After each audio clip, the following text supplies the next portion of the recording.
Yeah, welcome to the Daily HiFi Podcast. We do this every Tuesday, 6 p.m. Pacific, 9 Eastern. With me, as always, we've got Mr. Joe and Tell. What's going on? Hello. What up? Oh, yeah, I'm Chana, by the way, a.k.a. Yeah. Techno Dad. If you can't tell the things behind you, it says Bam! right there, Techno Dad. That's right. I'm not using the green screen today, even though I put out a green screen video. I know. That was pretty cool. Yeah. So do you have some sound treatments up? I do. Oh, I do. Sound a lot better to you? How about that oh clap that they usually do? Yeah. I did it before. The dude met me here at 11. He just left like 2 hours ago. And it was already a big, even when they were just sitting on the ground, it was already a big difference. Oh yeah. It sounds peaceful over there. Oh man, it's great. I haven't done anything in here. I literally just got back. I gotta like clean up, vacuum and clean up from.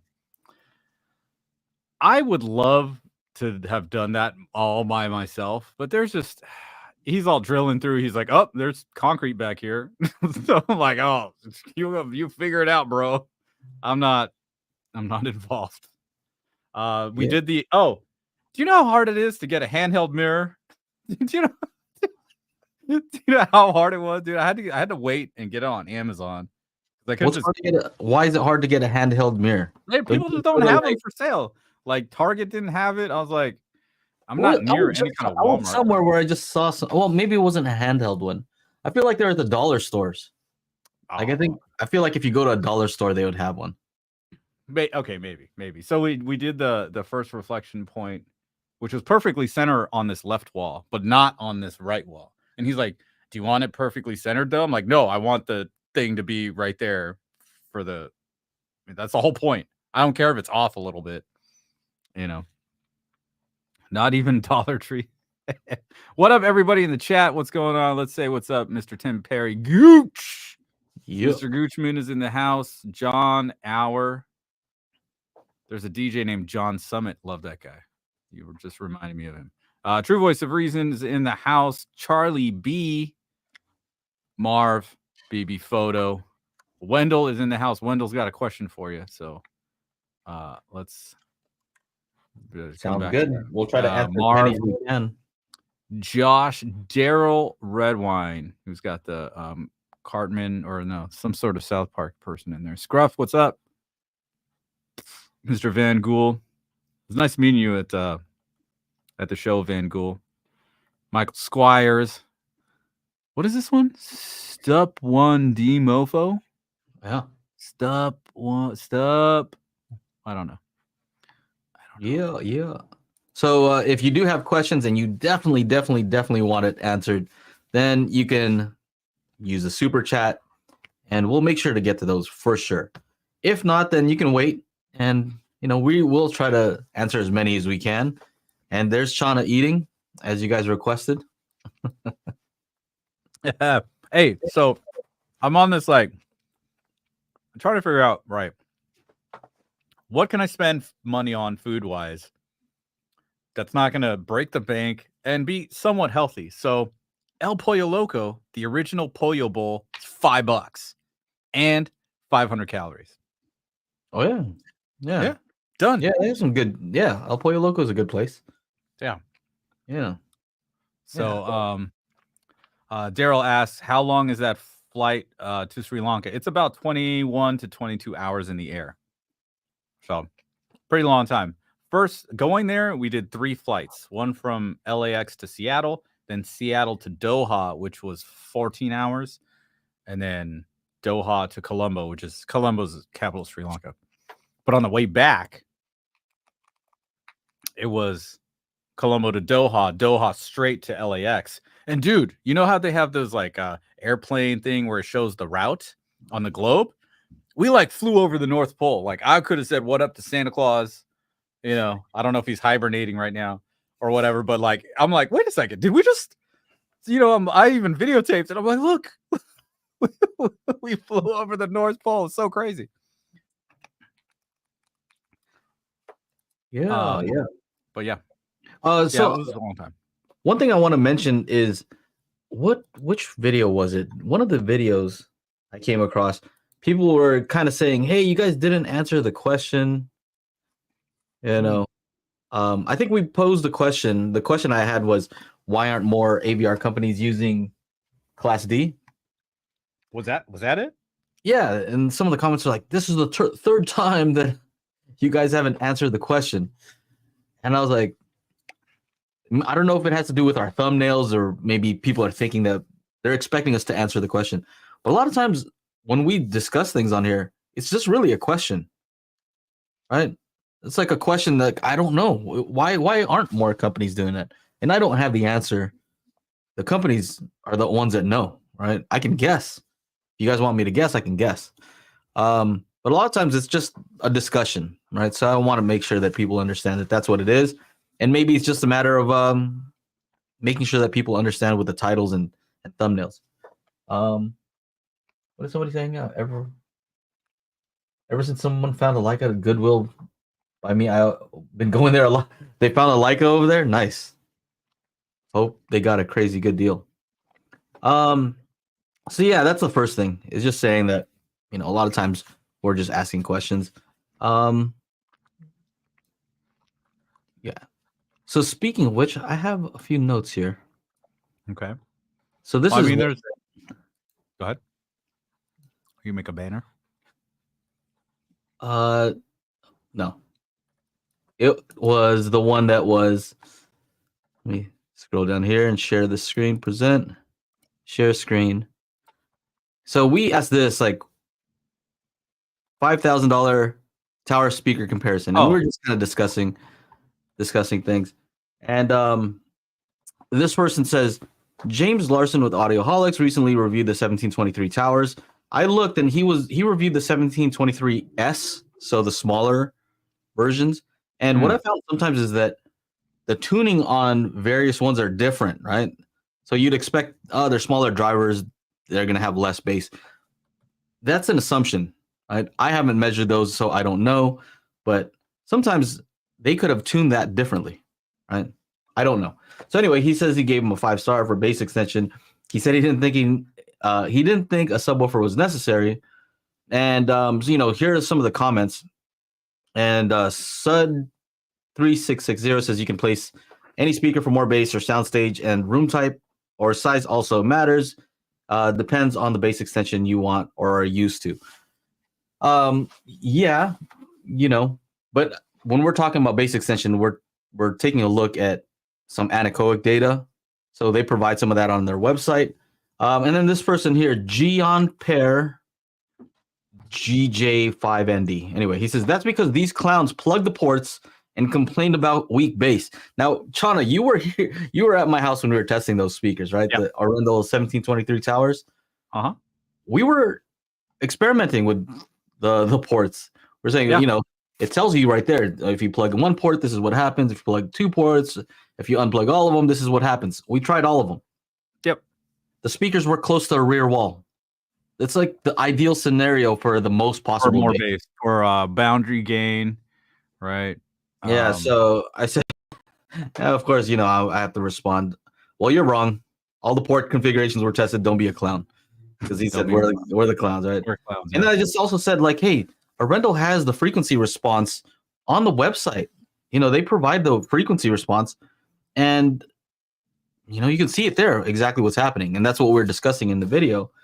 And I want to make sure that these people, I think they want some attention. You clearly have an agenda against Arendal sound. Perhaps they don't pay to play with your channel. That's so stupid. I think they want some attention. So here you go, Gian Pair. I'm reading your comment here, and I'm trying to be respectful. Frequency response does not reflect maximum output, but shows its true response in an anechoic chamber. Typically, you will see an elevated response in the bass response below 40 hertz in room due to room gain, which can add around 6 dB per octave under 40 hertz, depending on your size of your room. Okay, well, I mean, those things are true, but what does that have to do with there was no bass? It didn't happen. It didn't happen in that room until when he ran it stereo. When he did Magic Beans, there was plenty of bass. Yeah, so because we extended the bass out. I'm not saying it's not capable. Anyway, the last sentence here got me because he says you clearly have an agenda against Arendal sound. Perhaps they didn't pay to play with your channel. Or Gian, that is the dumbest thing I have ever heard. That is a very dumb comment. I'm telling you right now, that is so stupid. Gian, come on. We could be friends, but that's a dumb comment. As a friend, if I met you in person, I'd say, hey, nice to meet you. That is a very stupid comment. Okay? And I'll tell you why. I paid for the room at the show. What speakers did I bring? You brought the Arendals. I brought the Arendals. Did they pay? No, I paid. Nope. Gian, I paid. And I showed their speakers. Why did I bring their speakers and not the SVS? Because I didn't know the directivity of the SVS. But I did know that the directivity of the Arendals are awesome. So that's why I chose those. And I happen to also use the Arendal 1723 in my main home theater system instead of all the other speakers I could have chosen. So agenda, all I said was that they don't have deep bass extension. And I put out my review, and Gianni, yes. Yeah. Michael Swire saying it, Gianni, yes.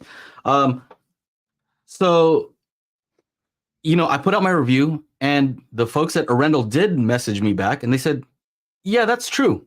What you're saying is true. These don't have a lot of deep bass extension because we wanted them to be able to play loud without distortion, and they have THX certification, which doesn't, they have if you want them to be able to have certification for, I think there's this Ultra 2 or something like that, they need to be able to play loud without distorting, which means that you have to limit the bass because the bass is usually what's going to cause it to distort. So that's basically what I told him. Anything else that I tell him? I also told him, yeah, Joe here, your last statement is so ridiculously stupid. Right? So anyway, I wanted you to hear me say it directly. Right? But yeah, I think some people are confused between, the max SPL, and that's what happens. Sometimes you have to trade off the bass extension if you want higher SPL. So that's it. If anything, it's so silly because if anything, we talk about Arendal a lot. In this comparison, $5,000 comparison, I'm the one who said, I think the Arendal might be a better buy than the SVS. And then some people were also saying that clearly, Dojo, that's part of your agenda. Yeah. Your agenda to promote Arendal. Look, here's my point, right? You can't just comment and not expect a human being to read it. We're reading it, right? And so I'm going to read it and I'm going to respond like a human being. So, Brooklyn Knight says, if you don't give them a great review, you're done. He also said something else up here.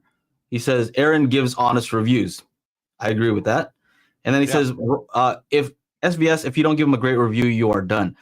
And I said, no, I've given critical reviews and they still send me stuff and we're still friends, right?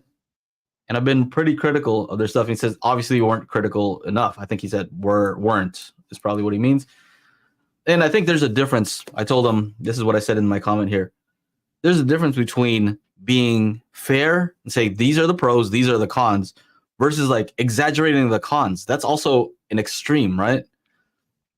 Like you want to be fair. Like this is what's good, this is what's bad, but you don't want to go and like, what? I don't have an agenda to destroy a company. You know what I mean? And I think at the end of the day, their products are actually good, right? Yeah, that's the thing. Most of SVS's stuff is pretty good, especially their subs. Their speakers, I think, are have a little bit too much trouble when I hear them in a room. I think there's a directivity issue because they mount the tweeter on the baffle, but for the most part, I think that their stuff is pretty good. Maybe sometimes a little bit expensive depending on what the product is, but they're not horrible products. That's it. It's the bottom line. Yep. So anyway, that's my response. Hopefully, I'm trying to be respectful, but when you come and say, hey, you guys didn't get paid enough, I'm just giving you. We get paid at all. I'm get paid at all, bro. I said, hey, they sent me the speakers free for review. I put it out there. But all I'm saying is, if you are respectful, right? You're respectful to us in the comments, we will reply respectfully. If you say a comment that's disrespectful, my comment back might be a little bit disrespectful. I'm just coming with the same energy. Coming at me, I'm gonna fucking go to town. Just same energy, just keeping the same energy. Maybe that's what they like, right? Maybe that's what he appreciates. So there you go. I'm giving back what you give, right? So anyway, Derek says, do you think it would have made a difference with more power? I'm feeding it a lot of power. It's not a matter of power. It's not a matter of power. Feeding it more than enough power, right? Yeah, once you turn Magic Beans on for two channels, it was night and day. So bro, we made it distort. Remember when we were playing like ridiculous, like 20 hertz tones, right? Mm-hmm. And we made it to the point like, whoa, it's not liking that amount, right? So, and it wasn't the amplification that was giving up. It was just it was too much, right? Too much excursion. Do we want to? Litigation. Did you guys hear there's more audio beef about a manufacturer? Oh, dude, I got you, bro. You got it. That was part of your shit, right? I was going to talk about it. I commented on there. I don't like watching like half an hour long videos, but damn, I watch theirs. Well, his skin looks very smooth right there, didn't it? Wow, dude. I never knew I don't know who this guy is, but like I watched a video of his of a tube amp review. Yeah, that was a great video. Yeah. So not only just like very knowledgeable dude, very technical review, and really good production value on the video. Yeah. So, good stuff. So yeah, it's just kind of funny. No litigation yet, so you're good to go. I've seen the measurements of those speakers behind them, by the way, those Zoo Audio ones. And those look like the measurements are pretty bad on those. So anyway, let's see. I'm trying to get it started over here. Trying to get that litigation started. No, kidding. So anyway, he got threatened with a lawsuit by this company DCS for a what is that? DAC? I didn't watch it. Is it the DCS Bar Talk? Is that what it's called? I know that DCS makes expensive products. DCS. I don't know a whole lot else. It's from like 2 years ago or something, or a year ago. Yeah. So you can watch this video. There's also another video. I saw the longer one on headphones. The ear one, the headphone one. Yeah, headphones.com. They have another one there, and Aaron's there, and Linus Tech Tips commented. But what is your opinion of this? On this, like companies, basically it was a VP of sales over there who emailed him over this old review, right? So he actually took it down and offered them to kind of say, hey, what's wrong with the review? Tell me where I went wrong. But after they didn't respond, I think he just put it back up, and then they threatened him with a lawsuit, right? So okay, there you put a link to it. I got it. Yeah, that's the long one that I watched. Both me, Aaron. This is where Linus and Aaron and I threw something out there in solidarity. Yeah. Headphones.com. DCS. I'm trying to find. Chad AV says, thanks for your help today, Joe. I am enjoying my system now. I love it. Awesome. Let's see here. It's this one. Boom. This is the one you're talking about, right? Yeah, that's the one I put the link on. Oh man. And it's so funny because I was watching one of the dailies and it just said, what's up, Chad? It just said one of the clips was like Aaron saying, oh, it's audio beef, it comes around once in 2 years. Looks like it's come around twice in 1 year. Yeah. And they mentioned Aaron a couple of times in this video too. So oh yeah, because he went through a similar thing. And I've seen these DACs, right? $13,000 DACs. Already, I'm not reviewing that thing because of the price, right? Already, it's not something that I would be interested in. But the fact that these guys would threaten a lawsuit over a review that they didn't like, here's the issues, right? Like a lot of people have reviewed their stuff and they are not suing those other people. which means that they don't like this one because they didn't think it was positive enough, right? That's how it seems to me. And the truth is the truth. And here's the truth. What is the truth in your eyes? So I might have to put on my sunglasses for this one. What do you think about this? Okay, Who, put me? on. Yeah, let's go. We're gonna throw some shade. Throw some shade. There we go. Look, we got our sunglasses on now. Let's go. What do you think about where's this? the camera? Where's the camera? Where's it? There it is. There it is. All right. Here's the thing. I actually said it in my comment.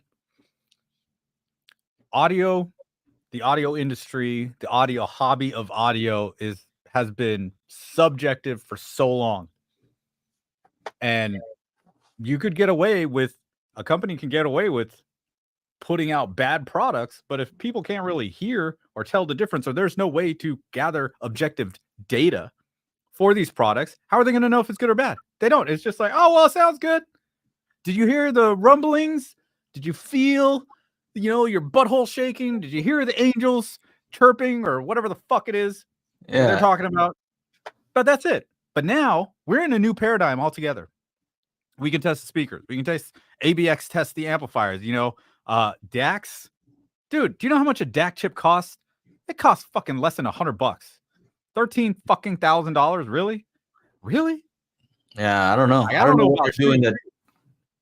Maybe they're trying to make that money to be able to do these lawsuits. I don't know. I don't know why it costs that much. I've never reviewed it, so I know nothing about that thing. How many DACs are in there? $13,000 worth? Is it just nothing but rows of DACs?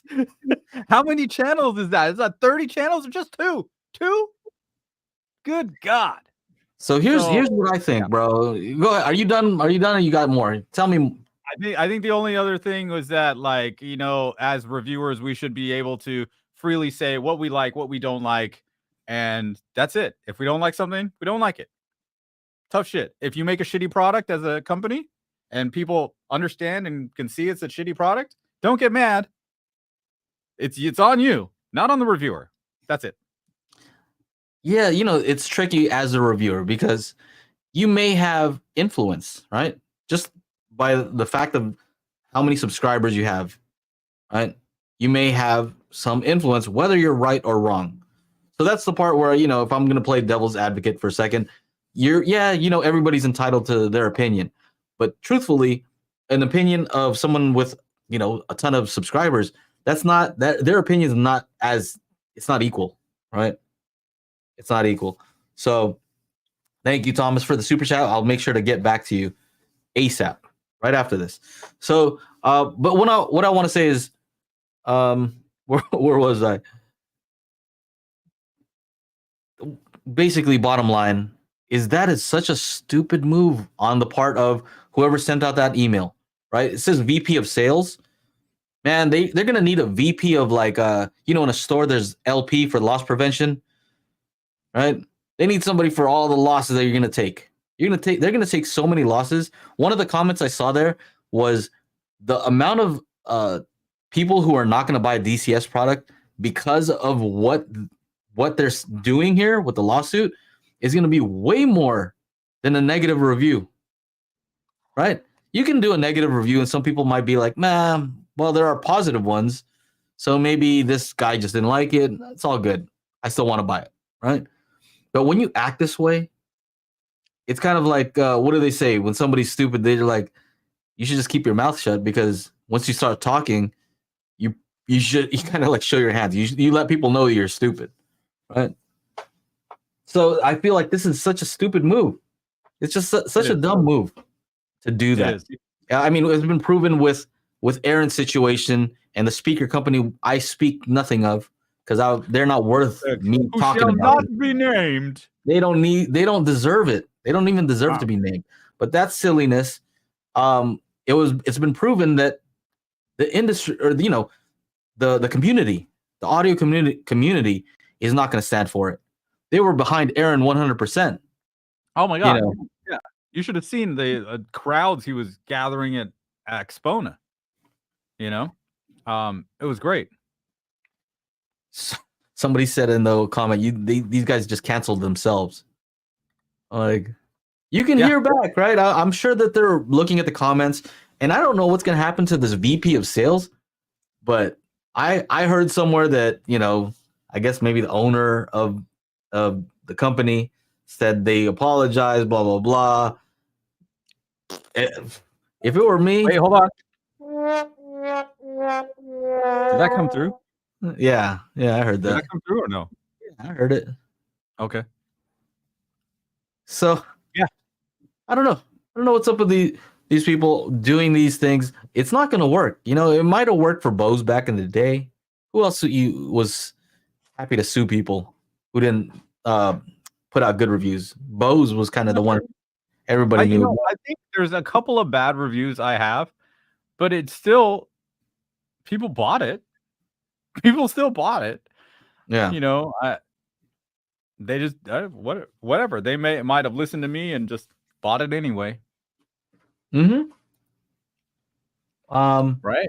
Anyway, that I don't know what else to say. What do you guys in the comments think about this thing? Paul says even wealthy people don't like bullies. They want to be the bully sometimes. Yeah, 20K DAC, LOL. How many does DCS even sell on those DACs? Yeah, I don't know. There is not a huge market for high-end DACs, so manufacturers price them high to make money from the few units they sell. That's so stupid. Yeah. No, I get Paul's comment now. Even wealthy people who might buy this DAC don't like bullies. Yeah. Right.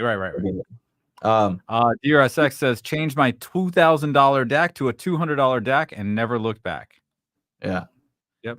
What a silly move, though. You know where would they go from here? What should they do? They should fire the dude, right? Probably fire the guy who wrote the letter, apologize to this guy, and apologize to the entire audio industry and say, that was a stupid move. We don't plan on doing this at all. Stop the lawsuit or whatever is happening. And say, you know what? Retract. It was dumb. Our mistake. You know, that's what. And Junior OG said too late. Yeah, it is. It's too late, right? So a lot of the damage has been done. But if they go through with this, right? It can get worse, right? I think it can get worse where, let's say it's a lose-lose for them, right? If they win, everybody's going to hate them, right? So if they lose, everybody will make fun of them. So they just need to stop, right? Just stop that altogether. Cut it out. And here I am making fun of like just what a bad decision I think that is. But what I should also do is give props to this guy. Props to this guy who's standing up for himself, right? Because how many people, and I know some of them, I know some people who have been threatened with litigation, and they stood down, right? They backed out, they took out the video, and they cowered, and they let people do what they're gonna do, and the stuff continued, right? But this guy didn't, right? He put a video out. Aaron didn't. So I got to give props to those guys. Right? That one that I linked, it wasn't his channel. So it was the headphones, whatever channel, the CEO or whoever runs it had a little segment in the beginning. And he's like, okay, so let's get on to the actual video. And man, I'm not a fan of watching a 30-minute video, especially if it's about audio. But damn, I sat there and watched that shit. So yeah. Yeah, good job. Good job to those guys. I think his name's Cameron. Cameron, yeah. I was just looking it up. Yeah, Cameron. Says, so Dear SX says, sucks to stand alone. I don't blame him for standing down. I don't think he did, right? I don't think he did, because the fact that he went out and made a video is not being quiet, right? Being quiet about it would have been like, let me take down the video quietly, right? Yeah. Sorry. And who would have noticed, man? This is from like 2 years ago. But he did. Right. He like made a video about it, right? And he brought light to the whole thing. So to me, that's standing up. And so props to him. That takes some huge balls to do that. Awesome for him. And I would say support this guy, right? Yeah. Support this guy. There's not a lot of people who try to do that. Cameron and the headphone show. That's all I got. What else we got? What else should we talk about? Oh, there's a super chat. Let's talk about Let's talk about the super chat. Where is it? Thomas. There you go. Thomas. I'm gonna take my glasses off. Oh, that was rough. Yeah. Thank you for the $20 super chat. And he says, cycling back into my home theater hobby, jazzed up to buy Magic Beans and the Spatial Audio Calibration Toolkit. Yeah. Keep up the awesome work in this space. Thank you very much. There's a Spatial Toolkit, and I'm happy that we made it, man. It took us a long time, and I'm proud of us. You know, I don't need for other people. High five. I don't need for other people to be proud. I would like for them to just buy it and say it really worked and is awesome. I'm proud of us, right? Because it did take a lot of time, and we did it. I think the amazing part about it is that the thing did not exist until we created it. Like there's nothing out there like it. And I think that's like the crazy part. And sometimes I just get caught up with like, oh, what are we, oh yeah, we got a couple of sales. That's great. Da, da, da. But it wasn't until I was in Sri Lanka and I had to explain it to like my relatives and stuff because they don't understand any of this shit. Mm-hmm. And then I even like had somebody listen to some of the binaural versions because I brought my laptop and everything. Mm-hmm. And they're like, "This is cool. This is really cool. You did this? How did you even think to do this?" Like it really, we're in it all the time, so it's not like it's some shit we made. We just put the shit together, like it's so like downplaying what actually happened. And the fact of the matter is, if Joe wasn't watching, videos from Cedia 2018 and didn't comment on one of my videos, the shit wouldn't have existed. Like what the hell? Yeah. It's amazing, man. And I can't wait for you guys to see what we're cooking up next because you guys are gonna be blown the fuck away. And you're just gonna be like, how did these two fuckers do this? Like I definitely appreciate the super chat and the support. And we also have support on our Discord group. So it's not like when people buy it, it's done, right? We provide ongoing support for people. We don't have to do that. Right? It could just be, you got it, works, bye. Right? Yeah, we could easily be like Samsung support and just don't answer any emails. Not that I've contacted Samsung support in years, but I'm just saying. So Thomas, again, thank you very much. Thank you again. Somebody said here, what did it say? One Van Gogh said, "Wonder what DCS will do knowing you guys talked about this. What are they gonna do? What do you want to do? What can you do? Are you telling me people can't have opinions now? No opinions allowed. Dude, you're gonna just put everybody up? That's what we're gonna do? No way. No way. I'm not living in that life. Nobody's allowed to have an opinion. What are we talking about? Where are these guys based out of that they think that that's okay? I know where I'm at. California. I live in America, and we're supposed to talk about what we agree and don't agree on. Like that's the whole point of this whole thing, right? Talk about what you like, what you don't like. That's what that's what we do. So I don't know what's to even think about like what you can't talk about news. You can't have an opinion. That's so crazy. That's no way. No way. I wouldn't. No. Yeah. That would be so crazy. Then they have to go over. They have to go after everybody who comments too, find out who they are because they have opinions too. It's gonna be like at the end of Jay and Silent Bob Strike Back when they're like go to each person's house. Are you Johnny Pants 2964? Yes. Did you? And it's this little kid, it's like, did you say Jay and Silent Bob were fuckholes? And then he said yes, and they just beat him up. That's like a whole montage of that at the end of the movie. The funniest shit ever, dude. Funniest shit ever. Yeah, that's crazy. But yeah, I'm not worried about nothing. Let's just say that. I'm not worried about anything. Well, you can't have you can't have public opinions about certain topics. I mean, nowadays, like, yeah, there is something kind of like that. Like, certain things you can't talk about. I don't know about all that.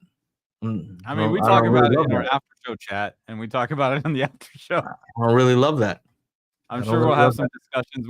We stopped since Michael's not around. I have nobody to discuss money options about with. Fight about investments and shit. So yeah. Well, people are allowed to have opinions about me, right? When I make a video, they can go in the comments, state whether they think I'm full of crap, and that's kind of the fun, right? We go back and forth, and I'll tell them they're full of crap, and that's it. That's how it goes. And then there's no litigation. You just say, I'm right, you're wrong. Let's argue. Oh, and then something like, actually, you kind of are right. Sorry. You're a little bit right. Or sometimes I'm right and they're wrong. And that's how it goes. And then that's the end of that.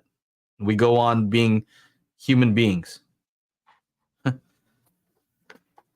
Anyway, I mean, we also have businesses, so it's not like we're coming from a place like we don't understand what it means for somebody to leave a bad review. It happens. Yeah. A lot of times, if it's a legitimate review, we'll leave it up and just say, hey, this is true. This person was expecting something that they didn't get, right? But we also didn't say that that's what they're going to get, right? We're pretty honest, and we tell it how it is. Not pretty honest, we're honest. Anthony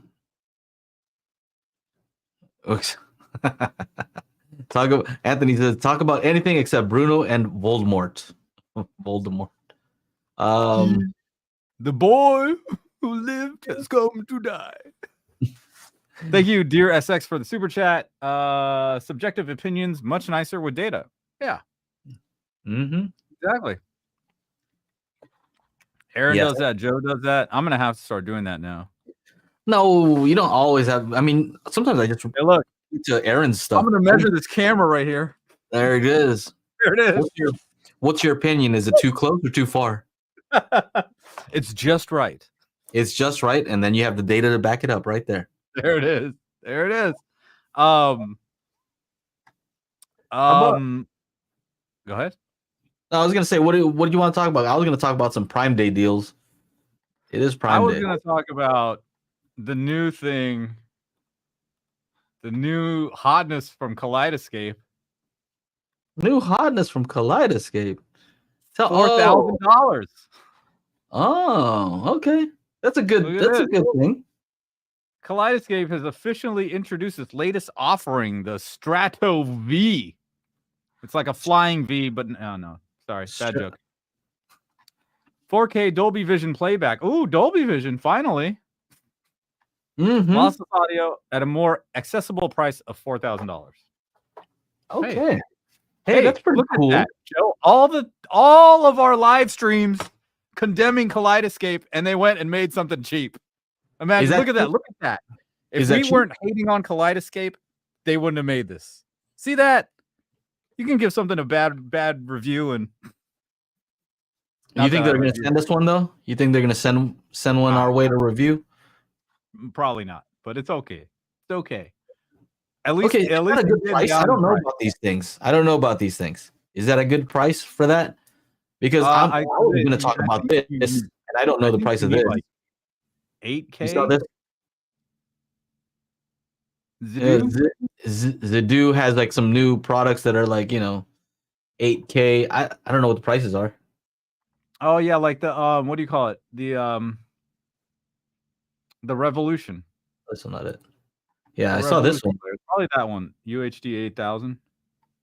Yeah, so they're gonna send me one, and that's the newest I one. said, yeah, they're gonna send me one. Okay, cool. I don't have anything 8K, so hopefully the upscaling is good. I don't know. That's really like the thing. It's not like what do you call it?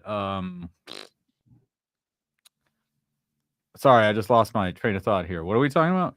Oh, 8K. Yeah. The 8K, it's not about 8K content, Joe. It's about like how badass the upscaler is. So is it gonna be good though? I don't know, man. Like there's no way to rip something in 8K as far as I know. And I used to rip. I was about to say I used to rip shit all the time, but that sounds weird. I used to rip movies, 4K HDR movies all the time. So, how are we getting the 8K movie on a disc to rip? Let's start off with there. How do we do that? You know, and then once that part is figured out, okay, we can successfully rip 8K movies. How much? What do you think the file size is going to be if a 4K movie is 90 gigabytes? What is an 8K going to be? 180 gigabytes? Like, what are we talking about here? Yeah. So, I think even with the Revolution player, like Revolution asked me, I'm looking at the Revolution Player One 4K. They asked me if I wanted to review the 8K, and I said, "Well, what's the difference?" He's like, "Well, it's 8K." I was like, "No, I don't want to review it because it's 8K. I don't have an 8K TV. I don't have any 8K source material. It's upscaling to 8K." All right, so does that even make it worse?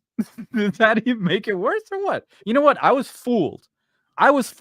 Back in the day, 2005-ish. Mitsubishi DLP TV. The shit said 1080p on it. 1080p, Joe. Okay. That was hot. That was the hot shit at the time. All right. And guess what? I put in the Xbox and the PlayStation. I set it to 1080p. What happened, Joe? What happened? It wasn't 1080p. What was it? It's 1080i and it upscales to 1080p. Like, I wasted a few $1,000s on that TV and I can't even get 1080p from the damn gaming console. How lame was that shit? I was pissed. Can I, about this 8K upscaling stuff, right? Correct me if I'm wrong, all right? Because I've been doing video editing type of stuff and we can upscale in Final Cut, right? We can just put it into a different timeline with higher resolution. But even before that, you can upscale individual photos. And what are videos other than a bunch of photos, right? Pictures, yeah, moving pictures, right? Pictures. Okay. So think about this. Can you upscale a single photo right now with the current technology, with AI and all that? Can you upscale a single image so that it looks as good, as one that was taken at higher resolution? You can make it a little bit better, right? Sometimes you can make it better, especially if it's using AI and there are a lot of higher resolution images for that AI to take from.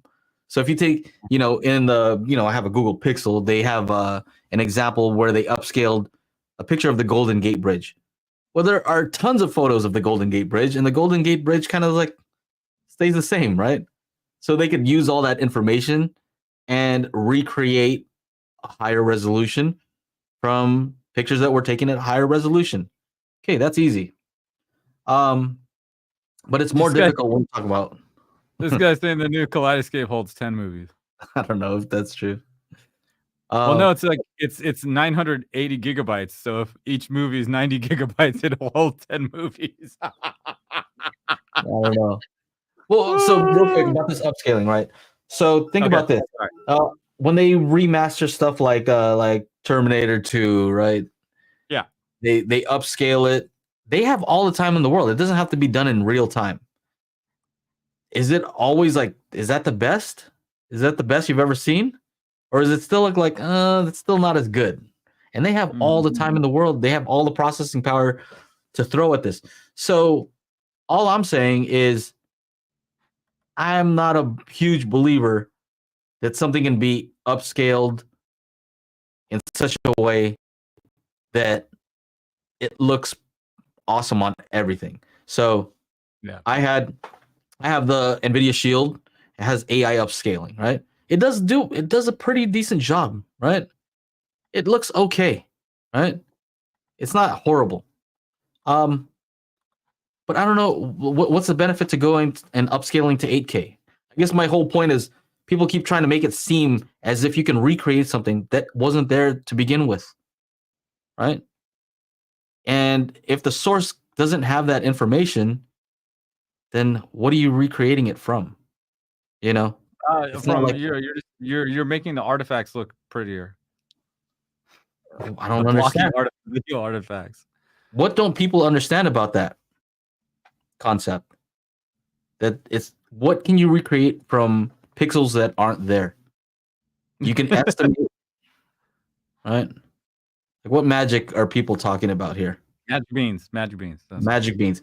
To me the most magical thing that has happened in recent times is when they do these upscale, when they do upscaling, they'll use parts of a different image that are higher resolution. Have you ever tried to do the ones where they upscale like images of faces? Like I've tried it on group photos, like old photos that were taken like 80s, 90s, right? Low resolution scans, and it tries to upscale it and uses AI, and it kind of starts replacing people's eyes with other people's eyes. You seen that? No. Right. And it looks good when you're zoomed out. You're like, dang, it just made everything clear. But if you zoom in, it's hilarious. You will laugh at like these people's eyes, like it's a totally different person, different teeth. It's ridiculous. It's hilarious. So anyway, I'm not for this all stuff. Don saying 8K is useful in larger screens, 150 inches or higher. Yeah, but from what content? Well, somebody else that does 8K. What content? Can you see a difference between 4K versus 8K? And the answer to that, 100%, Tony, is yes. I've been there at CES looking at these 8K OLEDs running 8K content. Some of them are running 10K content or 16K content, and this shit is awesome, right? They're doing an aerial at night in what is it? New York City? And you're like, you can see the buildings, you can see the ants, you can see the people clear as day down there walking. It is amazing. But that's only with true 8K content or higher. Last time at the 4K TV shootout, one of the guys, he makes 16K content, which is 4K cameras, and they stitch the image together to get 16K. And then they downres it to 8K. And that's how we were watching like some of this demo footage. And like, dude, that's a lot of work, bro. Just to get, what was it? Essentially a drone flying through New York. But it looks cool. Way too much for right now. Jamie W has a great point here. I'm waiting for the day when we stop talking about resolution, screens getting larger, LED walls moving into mainstream. We need to start talking about pixel density, like with phones. So depending on expected distance from the screen, you need a certain density. I'll take that a step further, Jamie, because what I've been waiting for with TVs and displays and stuff is a 12-bit panel. When I started my channel, I was like, oh my God, we're going to get into 12-bit panels? We're going to have 12-bit color? Holy shit, that's amazing. I started my channel in 2016. It's 2024. We still don't have that shit. Right? Because it is easier for them to just go up in resolution. And these companies don't give a shit about what we want. You've heard me say it plenty of times before. Having a 12-bit panel would be a huge jump, but they're not ready to give us that yet because they have a path, a product outline for the next like 4 or 5 years, and it doesn't include the shit that we want. It includes whatever they think we want, whether they are right or wrong about it. So yeah, 8K. Well, why are we pretending like as if we don't know what 8K, what the difference is? Because you can just look at a photo that's taken on a higher resolution camera Yeah. That's more than 8K, right? If I open up a photo that's on a, what is it? Well, how many megapixels is 8K technically? Let's see. How many megapixels is 8K? 33.2. 33.2. Okay, so my Sony, what is it? A7. A7 A7 IV. I think that does 32 megapixels, so that's pretty close. If I zoom in, like, if I look at that picture full screen, is there a huge difference between that and if I downscale that to 4K? Definitely not on my monitor here because it doesn't support it, right? So at some point, there's just, it's not useful, is all I'm saying, right? More pixels is not the fight that you want to go for, because what's going to happen is it's going to require much more bandwidth in order to process all that and to be able to stream something like that. Yeah. And what you'll end up getting is higher compression or a certain type of compression, which makes the interframe stuff look worse. So from one image to the next, right? Normally, if you have no compression at all, it's just showing you the next image, right? Yeah. But what the compression schemes do is, instead of, it looks at this image and this image and this image and this image and says, you know what? There's not very much change between these. Let's not show every single one and just kind of show the different, kind of in a different way, show the difference, right? In a way that you're not supposed to be able to visually see the difference, but with high enough compression, you will see the difference, right? With enough compression, you'll see that something is just smoother, or it doesn't look as detailed. You'll start feeling a difference between the video, and I think it's just that what happens in between the frames, right? You ever notice on a video, if you stay still, right, it doesn't require much compression because there's no change between the frames. Right. The moment you start doing this, you start moving, then you start seeing all these like pixels, and then it starts looking. I don't know. Yeah. Anyway, that's how you can tell the difference, and I think 8K just makes that worse. So I could be totally wrong on that. We'll see. We were talking about Arendal earlier and how they didn't pay us supposedly enough to talk about them. Dude, they don't even know about me, bro. I was just there. They sent you the speakers. You must have something against them. I think you have something against them. So anyway, why are you bringing up Arendal again? What happened? Why? Because they email you? No, well, yeah. I heard you talking smack on the podcast. We were gonna sue you. You saw this? They've listened to us, Joe. Look at that. Yeah. We listened to you, just like Kaleidoscape listened to us. Oh, now Arendal's listening to us. Introducing the 1528. So this is going to be above, positioned in a different price category than our existing 1723, and is not a replacement, but a high-end range above. Why are the numbers lower then? Why are they doing that? Because it's, I don't know. They have a different naming convention. I think what they say. I mean, Marantz did it with their cinema line. The 70, 60, and 50, then the 40, so it goes down. Mm-hmm. But a higher price. End of 2024. Yeah, wonder what this is going to be about. Hopefully they look of engineering and passion. I wonder how much it's going to weigh. That's all I want to. How much is a tower going to weigh? If it's 100 pounds, I don't want it. What's your guess? I wonder what they're going to do. My guess is if they don't focus on high SPL and THX certification like they did with the other one, and they aim for like deep bass extension, the thing that I was complaining about prior, if they say, you know what, we're going to go a different route, and maybe this is going to be for a 2-channel guy who doesn't have subs, and we're just going to make this thing play crazy bass. Let's do that. Yeah. And make it look awesome. Maybe they can curve the cabinet, huh? Maybe they listen to us and we're just like, well, let's get some more bass output for Joe and Chana. Who knows? And that's it. And charge more. Hey, charge more. I'd say that's a good move. That's a good move. They can have their speakers there for home theater, play super loud, blow out your ears if you want, and then they can have something for 2-channel guys that'll play more than loud enough for most situations and just have deep bass without needing subs. Yeah, do that.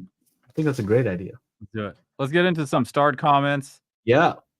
I have one thing to talk about, but it's a music related thing, so it's not too super crazy. Okay. So Wendell asked me about this. Should he get the multi-E? Okay, so Wendell is on a budget and he's trying to get Magic Beans. So he's been buying the little pieces of it separately. He got the mic, you know, this, that, and the other. He has a Denon X3800H and he has 4 subwoofers. So he's running the 4 subwoofers currently off the Denon. He wants to get Magic Beans. And so he was wondering how to run it.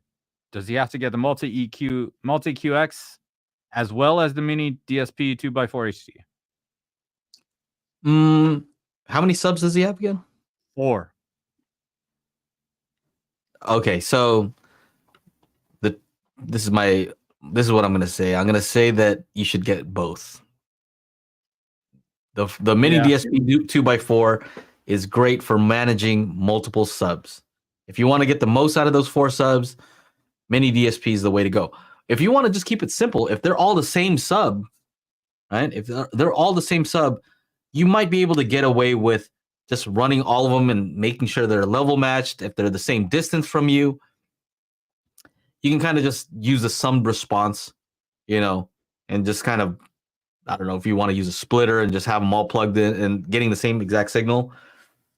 That's what we did eventually at the show, right? So I had a mini DSP, and initially I was going to do multi-sub optimizer, but I didn't have enough time to go and do all that. So I just said, you know what, let's put them all on the same level, you know, sum them, and then apply EQ to all of them at once.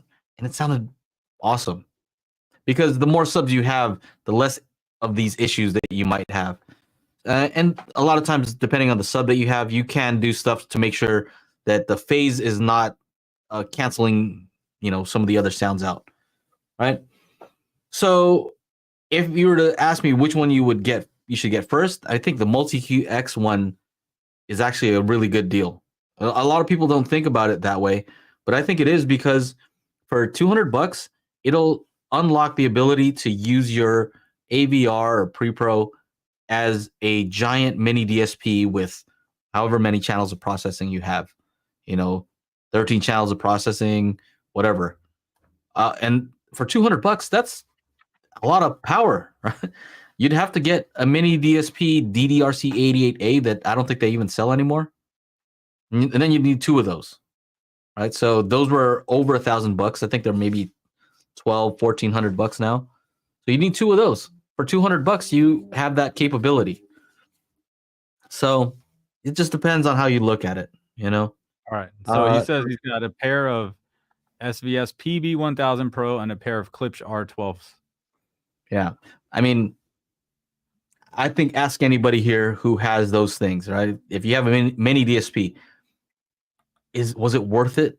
Right? I bought my mini DSP and I remember thinking, dang, this thing is kind of expensive, 200 and something bucks. But never have I looked back and said, man, I shouldn't have bought that mini DSP. No, that thing is awesome. Right? So I think you're going to need both eventually. But yeah, so some of these folks are saying just make sure they're in phase.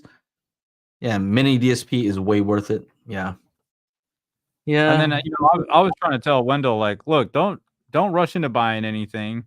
Just to take it slow, right? You get one thing, you tinker with it, and then, you know, it's part of the journey, right? Sounds like something you'd say on a date, you know? What? Just take it slow. Take it slow. Take it slow. You know, don't rush. Right? Don't rush. Yeah. Do you know how many, like, it is July? Oh my gosh, it's the middle of July, right? I got this office in January. Just now, the room treatments got up. But you know how long it, dude? I've mixed a bunch of stuff in here, and finally now it's like, oh, I can't wait to do more. But like, damn, man, it does take a while, and things, you know, and this stuff came in last week, but it didn't get put in until today because my guy wasn't able to get in here until today. So things take time. Enjoy the like, oh, I got this new, now I'm like, okay, I'm going to run Magic Beans in here for both Dirac and the studio or Atmos creation. And then in the Denon, I'm going to run it on Multi-QX. And then I'm going to get a brand new pre-pro and amplifiers. I'm going to have to rewire all this shit and spend like $1,000 on cables. Yeah. And then redo it all. And then I'll have Joe come in and then redo it on this new thing. It's expensive. Basically it's expensive, but out of all the stuff that we recommend and, some of the stuff we make fun of because it's too expensive, I don't think that any of us would ever say mini DSP too expensive. Not worth it. You, Mike, why get that? No, I don't think so. You, Mike, one mini DSP.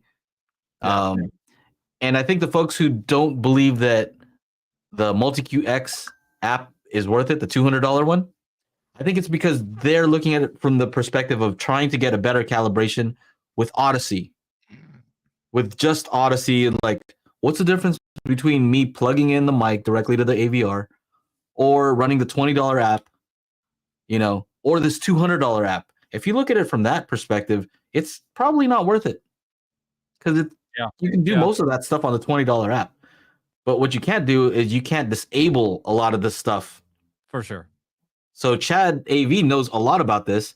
He made this awesome script that allows you to use the $20 editor app with Magic Beans, right? So typically if you have a Denon or Marantz, you're going to need the $200 app.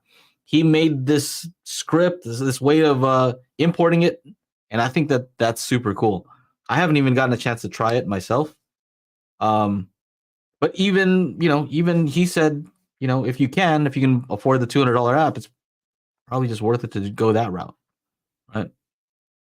So I think these are the things that you can spend on that would be very good investments, learning how to do stuff, learning about measurements and how it affects things. Chad AV and I were looking at measurements in his room, and there was something happening with his left speaker and the center speaker where they were causing like a peak and a dip. But we could look at the measurements and we could figure that out and figure out a way to fix it. And at the end of the day, he's going to have better sound because of that. So, yeah. There you go. Last thing I would want to say, I want to mention, is something that Tim, our editor, mentioned earlier, which was the WIM amp is $239 right now. That's crazy. Hold on, put the link in the chat, bro. Nobody had that on. It wasn't on the screen for that long. Boom. Here, I'm gonna post it right here. Bam. And guess what? $239 for 2 channels. You can add a sub, and you can apply Magic Beans to it. So they offer 10 bands of parametric EQ. So $239. That's pretty awesome. Crazy. Marv says, Joe, I bought those Polk XT20s for $150 at Best Buy. It's a great departure from the awful older Polk T15. Yeah, I think I might have had the T15s too. I recommended the T15s years ago. Let me look. As a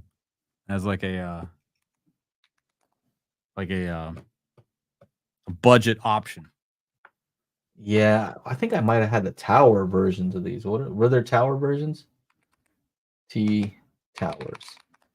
I had a bunch of Polk speakers. Yeah, I did have these T50s. I had the T50s. T50s. Mm-hmm. Nice. I got it super cheap too. Been hearing Dirac ART for Denon and Marantz going to be delayed till next year. I'm only laughing because I've known about this for a minute and I wasn't able to say anything. Yeah. What do you call it? You know what I'm laughing about this is, dude, you don't need this shit, dude. You don't need this shit. Who cares? Who cares if it's delayed another? You don't need this shit. Yeah. There's that. Oh man. It's funny because I'm in a forum for the Monolith HTP1, which is what I'm using right now. Yeah. And they promised that it was going to have art for a long time. And people are constantly in there saying, when's art coming out? When's art coming out? Right? Because I think it should have come out prior. And, I just kind of went in there and said, where's Dirac ART for, Denon and Marantz? They're a big company. Right? Where's Dirac ART for them? Right? It's not like not there. all the other. It's only Storm Audio who has it. Yep. Right? So you can complain once you see that Denon and Marantz has it, but maybe the HTP one doesn't. Okay, that's cause for a complaint, right? But at that point, it makes me wonder who's the one who's holding it up then. Because the blame is always on Denon and Marantz or Monolith. Well, come on, guys. Maybe Dirac. Maybe. Right? Why wouldn't you think about it that way too? Maybe that's what's happening. So no. Yeah. I mean, I heard it. I heard my Atmos mix, one that I worked on for months on a Storm Audio with Dirac ART, and Dirac ART was running. And I'll tell you this, my objects were not pinpointable. They were fuzzy. Therefore, I do not like Dirac ART because it changes my artistic intent. Right? Anyway, moving on. John Mensa. What's the difference between the Denon? By the way, it's Denon, not like denim. Denon. Anyway, 65 X6500 versus the X6800. The X6500 is fairly older. You're gonna go 11 channels with the 6500. You're gonna go 13 channels processing with the 68. 11 channels of power, and you're gonna get 8K on all inputs. HDMI. Not 8K, but HDMI 2.1. Sorry, HDMI 2.1. Sorry. 4K 120. And then 13 channels of processing. Oh, and the updated GUI, right? You get the updated 1080p HD graphic user interface and setup menu stuff, which is cool. How about preset 1 and 2? Ooh, you're right. I don't think the 6500. No. How about the dedicated preamp mode where it turns off? Probably it could. I don't know. Those are the things that you should look into, though, right, John? Those are things you should definitely look into. I don't think, and if you really want, why don't you get the X6700H? Because that has pretty much everything the 68. Let's see. Let's go to Amazon. Yeah, you can get a Denon 6700H. Marv says no presets on his 6500H. Yeah, I didn't think so.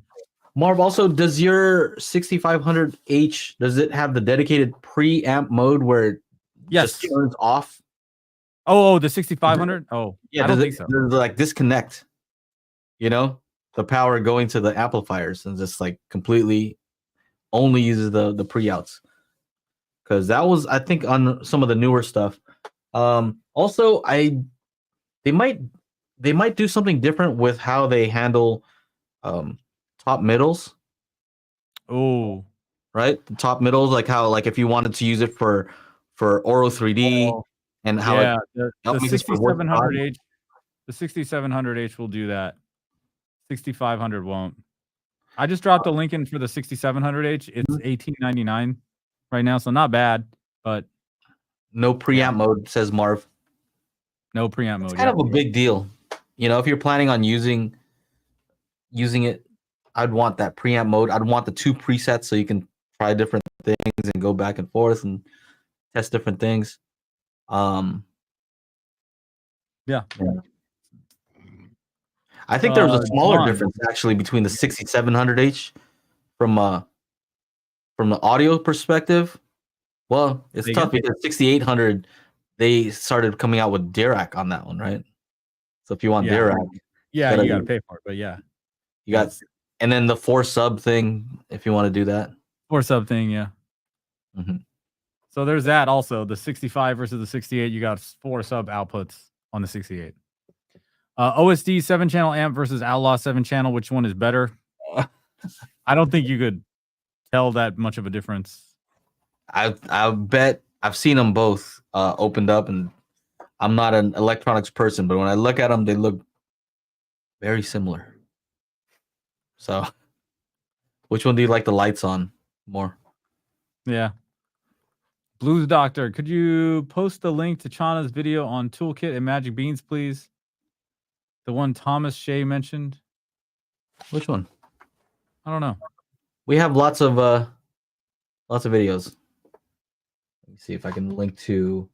I have a playlist that has all of the videos that you've made and the ones that I've made. Oh, really? Oh, that's a good link then. So I'll post to that one.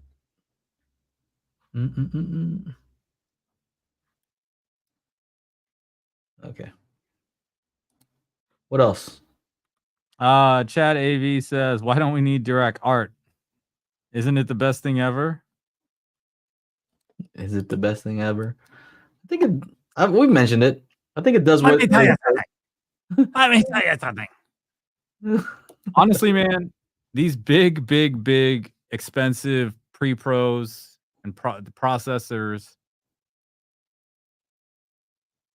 I feel like they need to come up with new shit every 1 or 2 years to justify to their customer base that they made the right decision in spending $16,000 or $30,000 on a pre-pro. So they got to come up with new shit just to add it. And that's it. That's I don't think it's necessary. I don't, but that's for me. I'm in a space where like all my speakers are equidistant to me, and I know exactly where they are. And you know, if you need the Trinov's remapping because you have a center speaker that's off to the right for some reason, then yeah, you need that. I mean, you really don't. You just, if you start off with good speaker placement, I don't think you need any of these like highfalutin things. Well, that's all. So I was a beta tester for Dirac ART, so I feel like I'm allowed to speak on it.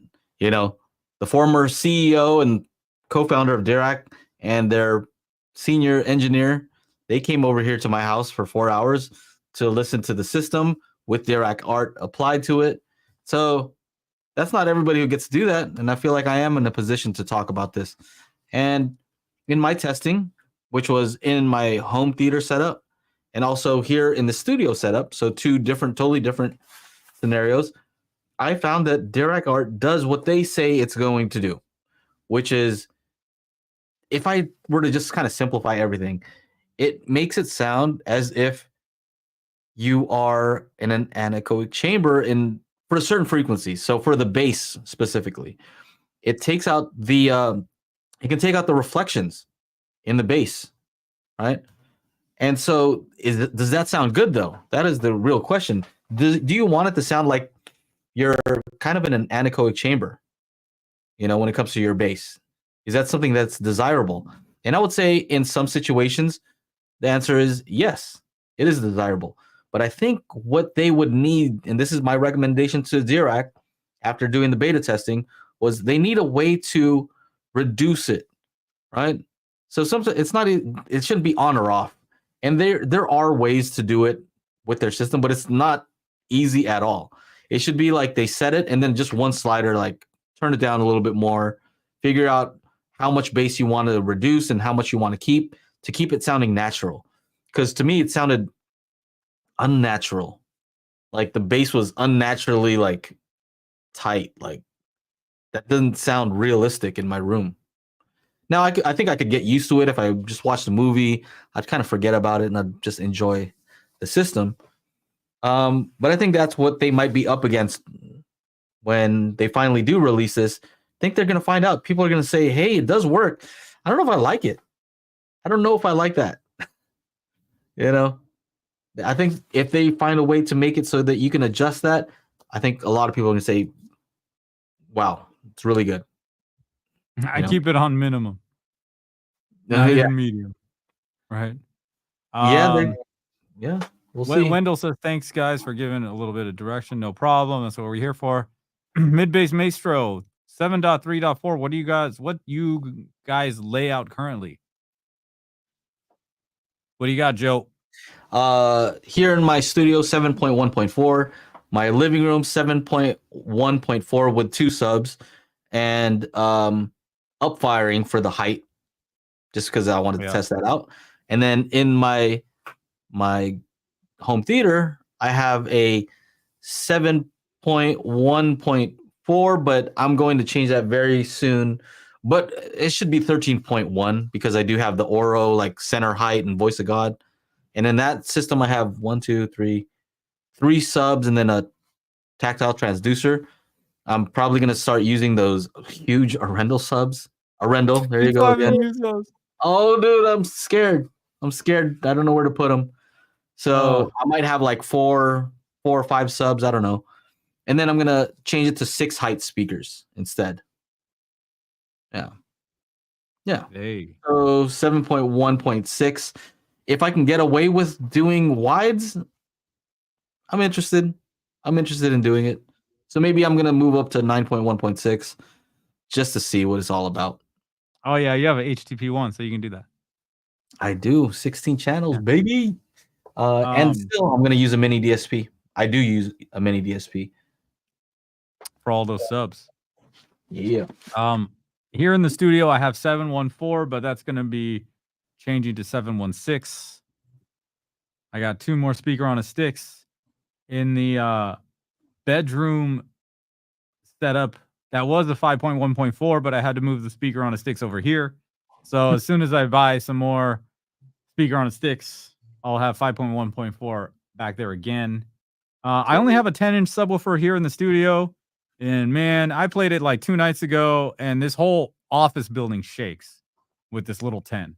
Like, it's just ridiculous. Like, I don't know. I don't know how these guys in the Midwest have like 418s, bro. I don't like what's that about. But I don't know. But that's it. That's it. You know, you might definitely do finding those speaker on a stick, those monolith. They've been out of stock, stuff like that. I already have them. Oh, you have them. You just gotta. Good man. Well, I mean, if I really need, I can just get some from you. No, don't leave mine alone. I might use those. You can start just hanging out on your shelf in the garage. I saw them last time. I might use those. Yeah. But at the end of the day, I want to go to 716 because in my Atmos mixing, I am putting stuff in the middle height position a lot. So, yeah, I want to hear it. I want to hear what it's like. 9. You're in this. If you can do it, why don't you do 9?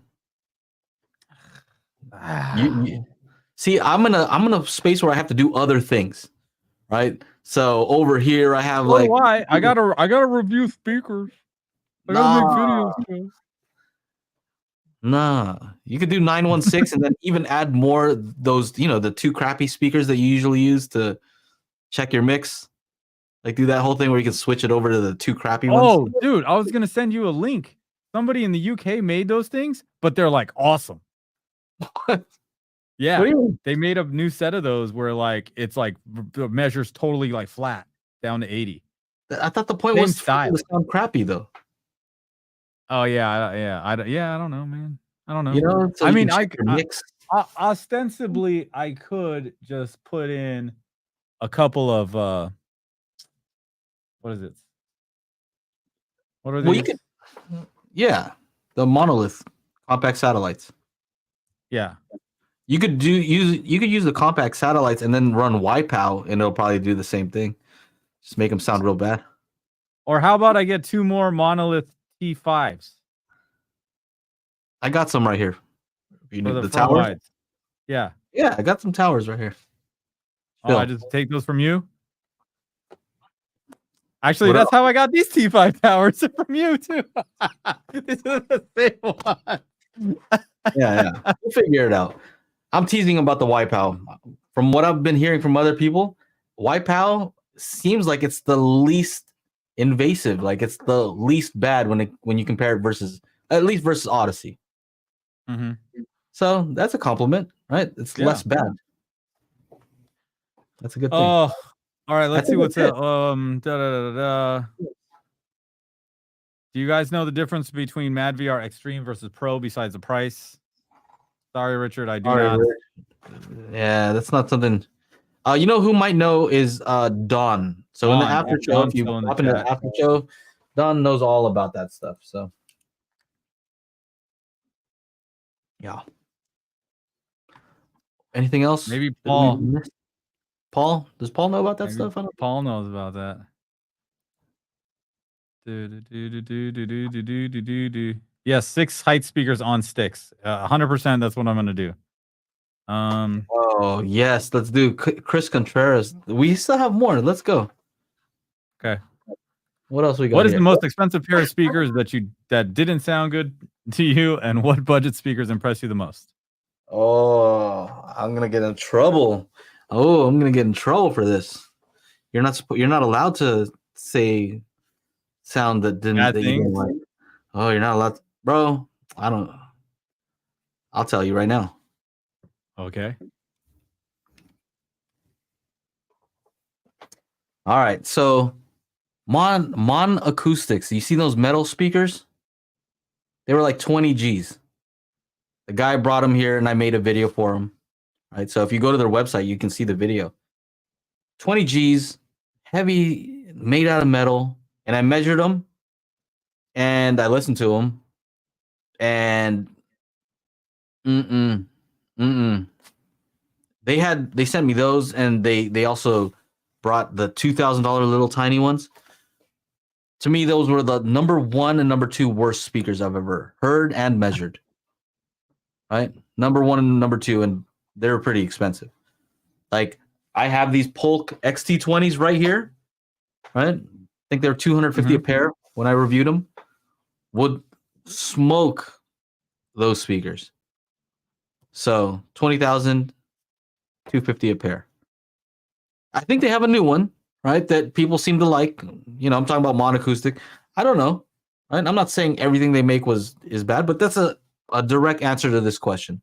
I did not like those speakers. I thought that they measured extremely bad.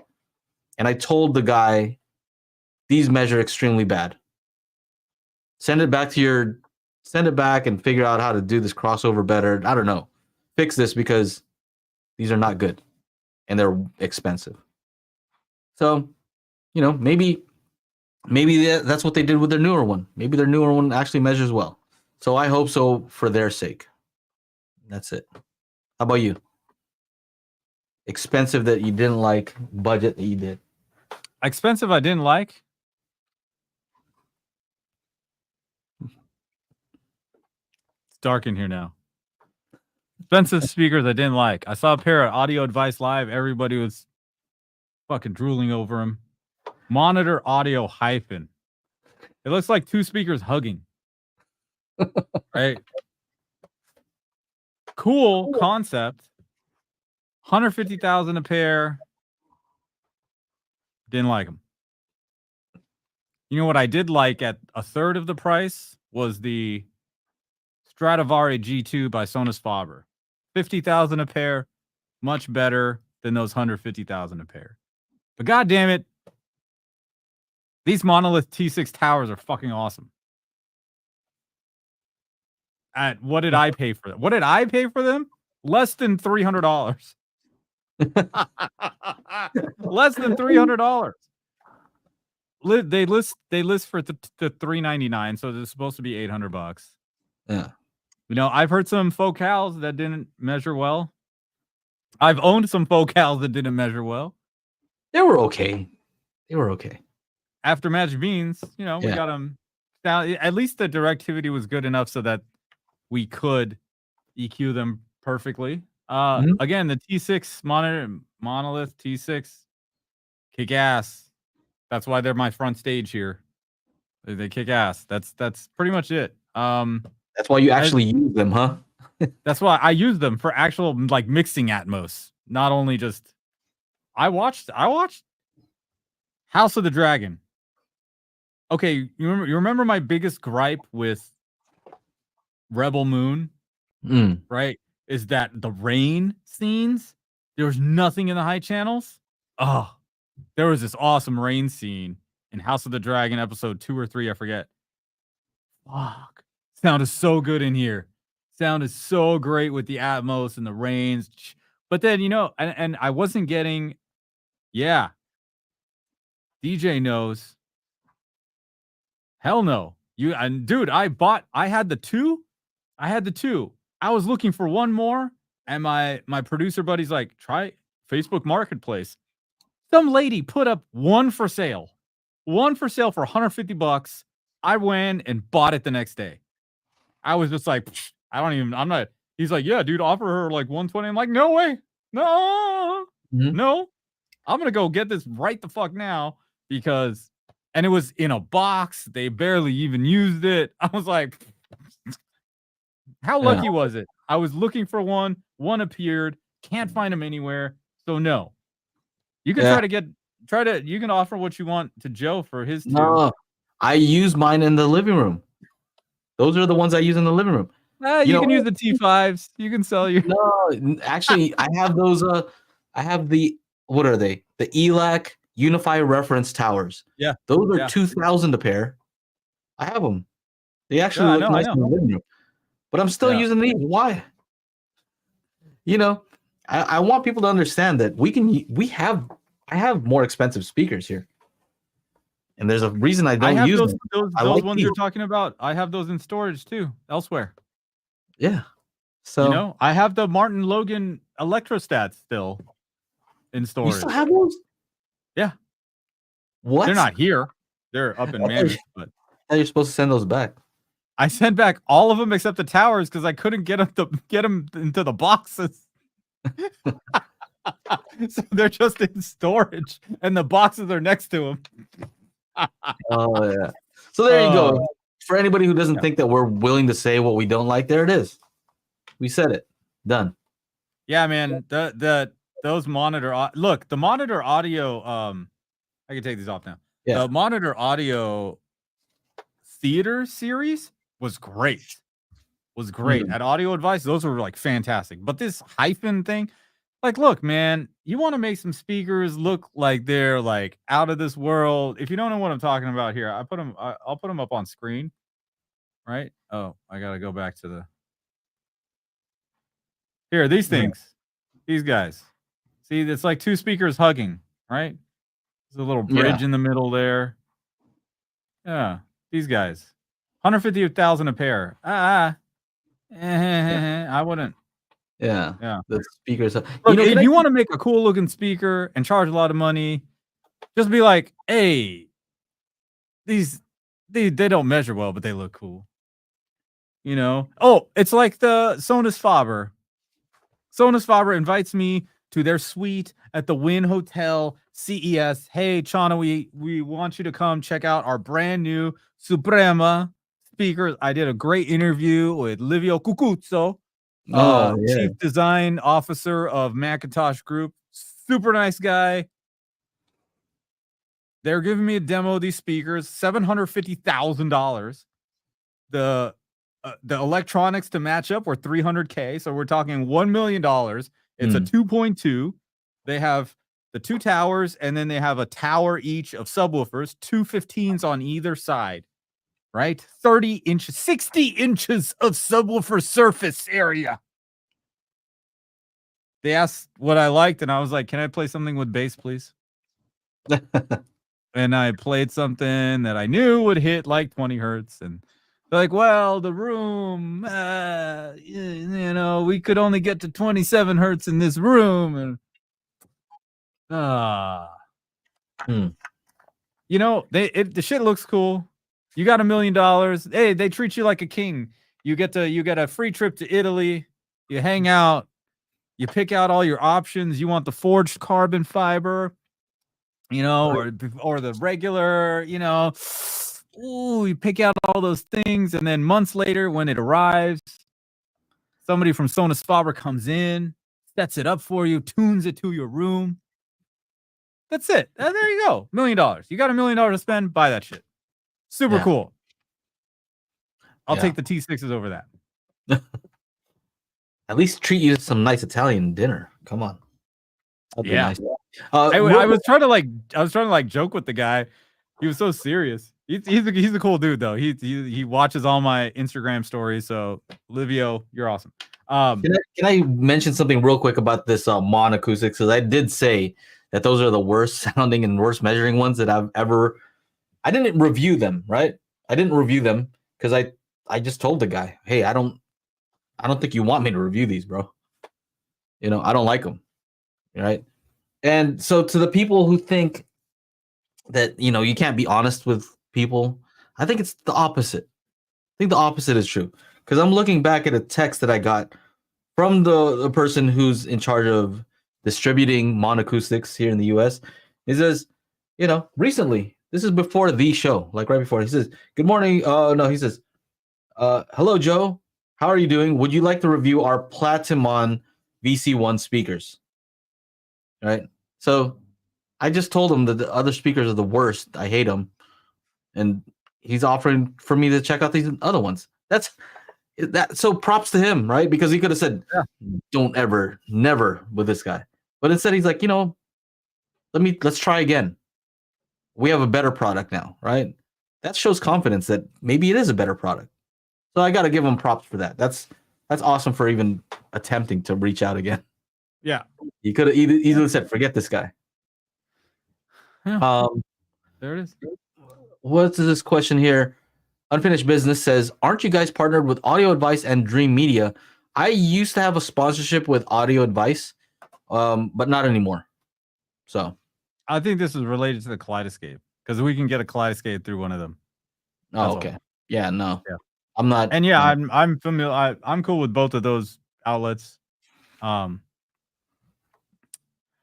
yeah, I don't even know if I want to get a Kaleidoscape in the review. Like sure, like out of sheer principle. I mean, call me a dick. Like I look, I like spending money. I like buying cool shit. I like buying expensive shit if I can.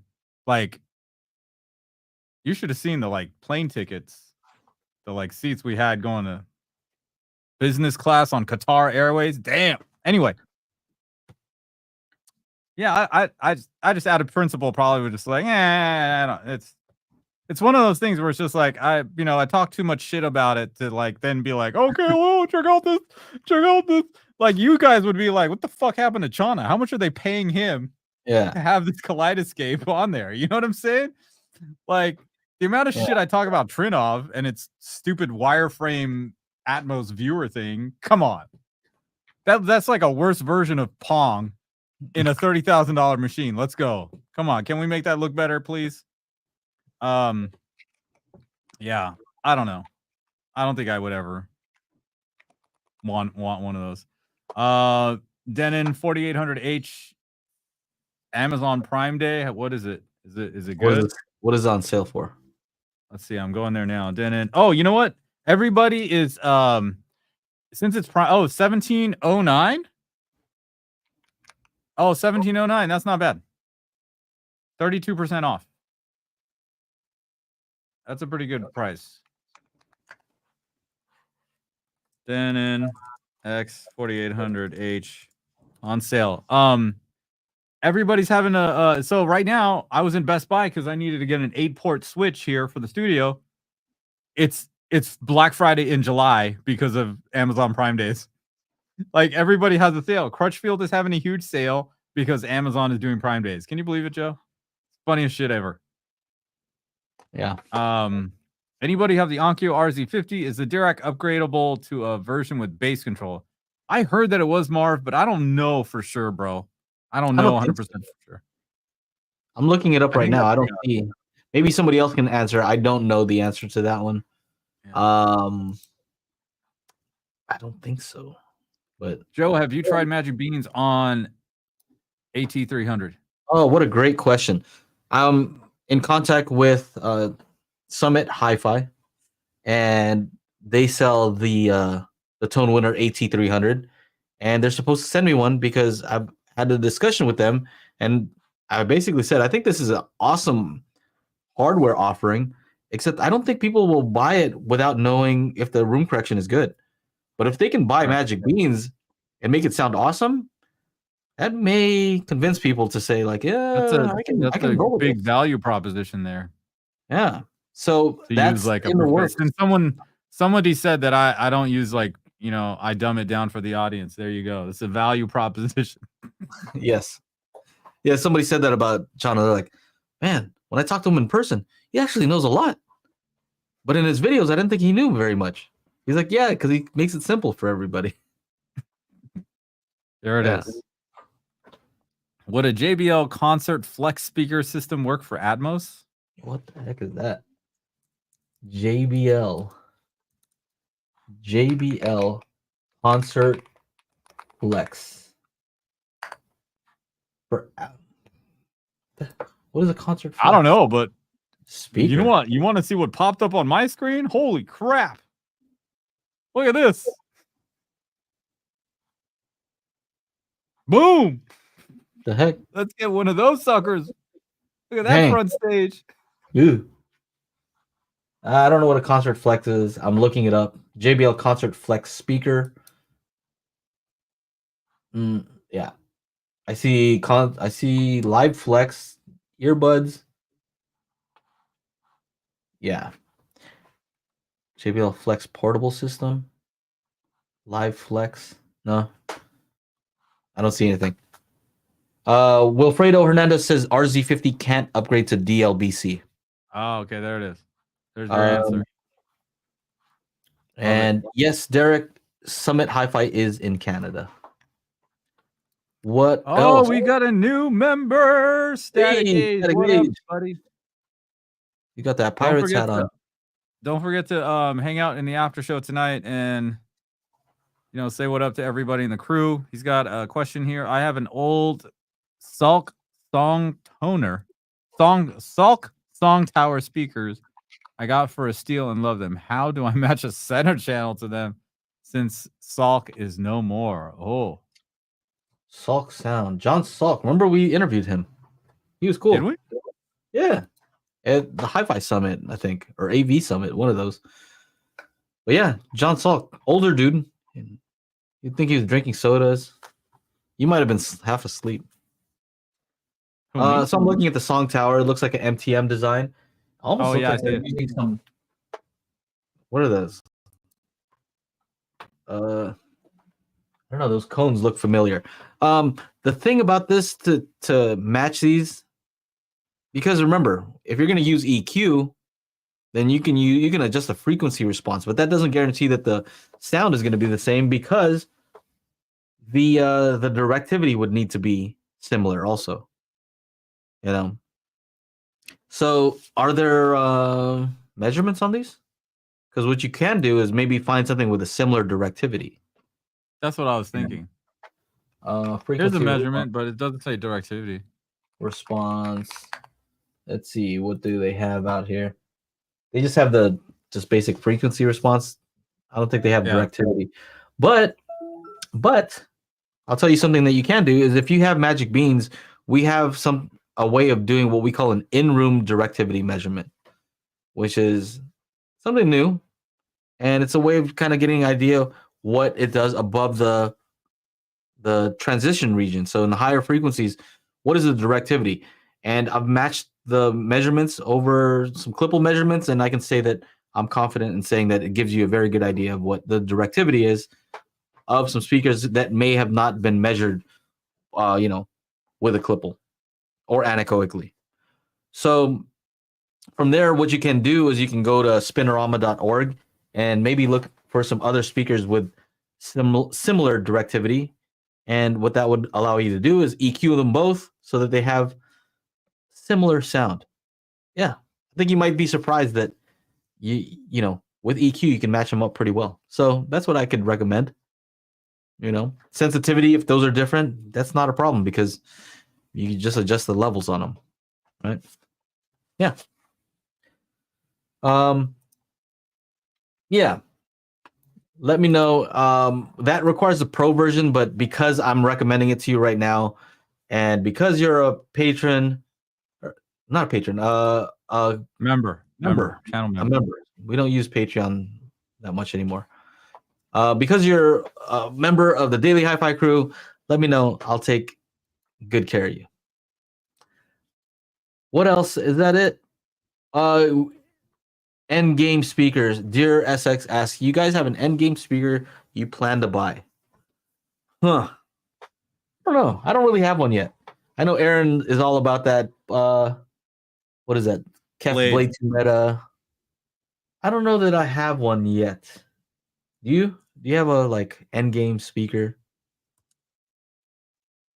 You know I do. Okay. You know I do, player. Okay. But I don't know. I need to have like a big ass house first. Right? Mm-hmm. I'd have to have a big ass house. Right. $139,000. Do you think it measures well? Don't know. Don't care. That's some sexy ass shit. I don't fucking give a shit. That's a new SBS right there, bro. Oh, this is SBS? Oh shit. SBS. Isn't that it? No? Oh, no. Sorry. That's not it. Thought they were the same, no? Who's the one who said this is hilarious? Chad says, my end game are those speakers that look like a snail going 80 miles per hour. I think he's referring to these. Oh, yeah. Going 80 miles per hour. That's hilarious. The Nautilus. Okay. What are you guys what are your guys' end games? Dang.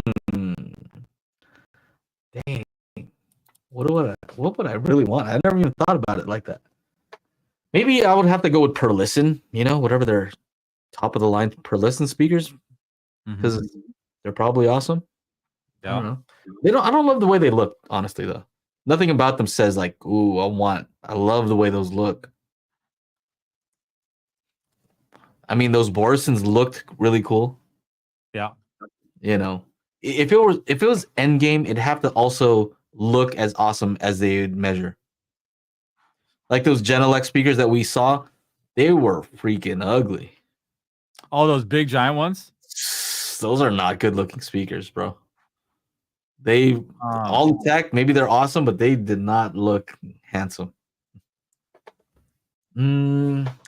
Hold on a second. Let me see here. Spinorama.org is where I'm gonna go. What do I want from Spinorama? I would rock some Genelec for sure in a studio setup though. Easy. What looks good here? What looks good? Because it'd have to measure well also. Ranking. Dutch and Dutch? Nah. Here, I would say for me, this could be within reach, but honestly, if I'm still doing what I'm still doing in a few years, they're just gonna give me this shit and I'll get to keep it. But this is what I get. Okay. What color? That blue. I get them in that blue one. Don't they have an orange one? They did, but I like they the orange. changed colors. I mean, this one's kind of cool. That's kind of cool. So I popped into this random car audio shop in Pasadena by accident. I went to the wrong one. And the dude had some of these just sitting there, not even connected, some orange ones. Oh, really? Yeah. I'm like, what? Probably older ones. Yeah. Not even connected. Shoot. Mark says Mofa 888. Okay, Endgame. DRSX says Endgame is something that can do it all. I mean, I don't even know if that is true. Endgame to me would be like you're not buying any more speakers, right? Mm-hmm. That would be like the end of the game. that would be it. You're not buying anything else. That would be Endgame. So I don't know if it's something that can do it all, because some of these speakers that I'm talking about probably can't do certain things well, but I'm sure with a little bit of coaxing, we'll do just fine. Huh. I don't know. I'm looking at all these speakers that are awesome, and none of them I would consider Endgame. None of them look cool enough for me to say like, oh, just even based on looks that I don't want anything beyond that speaker. Oh, I mean, that's why I like that Focal Grand Utopia, because it's just like, okay, nothing else looks like that.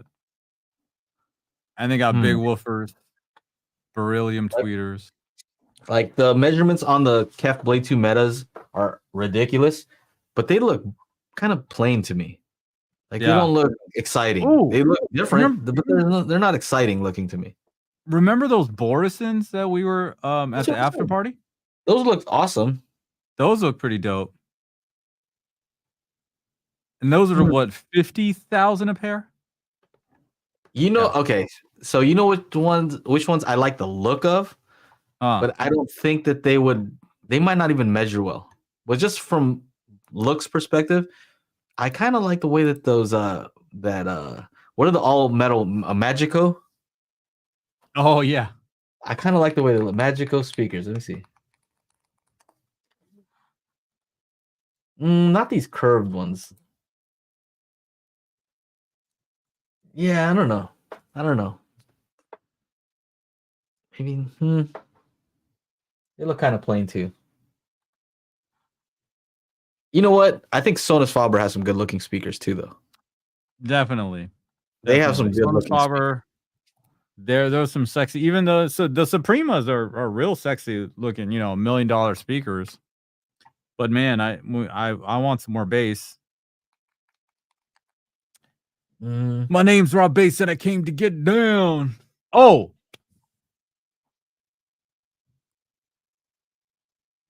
I'd probably want it to look like like shaped like a boat. You know what I mean? I want the back to curve. It's got to do that. It's got to have some awesome wood, right? Like where the wood itself is just worth a lot of money. Yeah, or maybe like some Brazilian rosewood or something like that. Yeah, something ridiculous.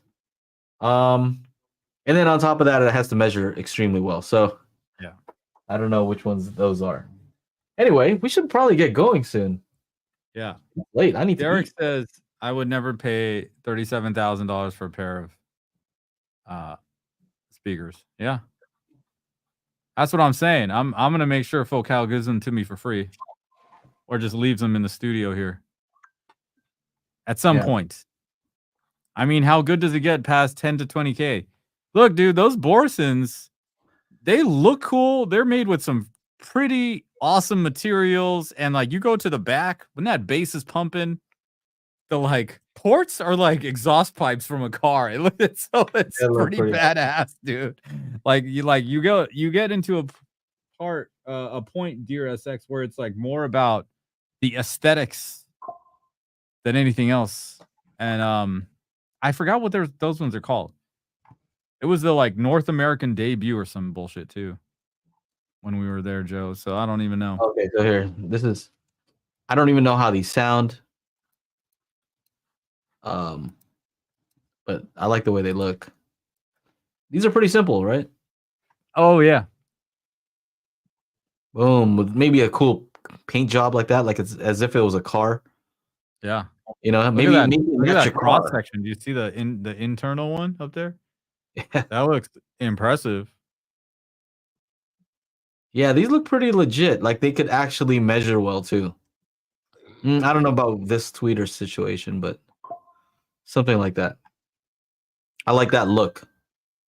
But you know what also looks kind of similar to that? That's way less expensive is like the Sulk or the Philharmonic. Like their little bookshelf speakers look like that. Borison C3. Thanks, Larry.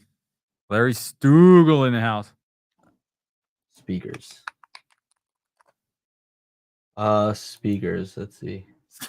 Paul, I remember this one, Paul. Some channels say you have plenty to gain, even starting at a $30,000 speaker or 30,000 a speaker. Bro, you know, people always mention Philharmonic, but their finish for this price is pretty crazy. So these are the BMR towers. They're sold out. $4,400. Look at this thing. Look at that port. That's kind of. How do you carry that without getting fingerprints on it? I don't know. The ultimate BMR. Look at these. Let's see. Look at see, they got a little blue one. Chad, Look, you have a we got great curve in the question there, back. buddy. See, this Do these is- people that buy $30,000 speakers have any acoustic treatment? Of course they don't. Why would they? No, I have no idea. I would hope they do. I hope they do. Man, I'm feeling this. See, I like the shape. Look at that. I like the shape that curves towards the back, rounded the back. here. You know, So does it have any parallel sides to cut down on resonances? that's right. That's right. Yeah, maybe something like this with a. Yeah, I'm pretty simple. Actually, I should reach out to them. Yeah. I like them. They look like they make some awesome speakers. All right. All right. It's 8 o'clock. Let's get going. Let's get out of here. Let me cover one thing and we're out of here. Okay. You guys know I love music. I'm a DJ and I do all that stuff. I got DJ. Oh, I got a new mixer coming in. Gonna be amazing. Hey, it's got a DAC in it. Do you think it costs $13,000?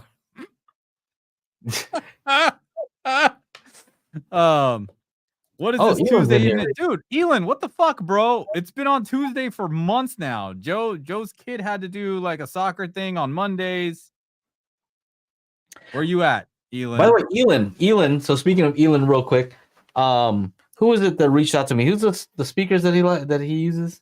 The what is this company? Hold on a second. I got Arendal? No. It is the speakers he uses. Oh, Aperion Audio. Aperion Audio. They reached out to me. Yes. Aperion Audio. They're like, they wanted me to check out some amp. I don't know about that.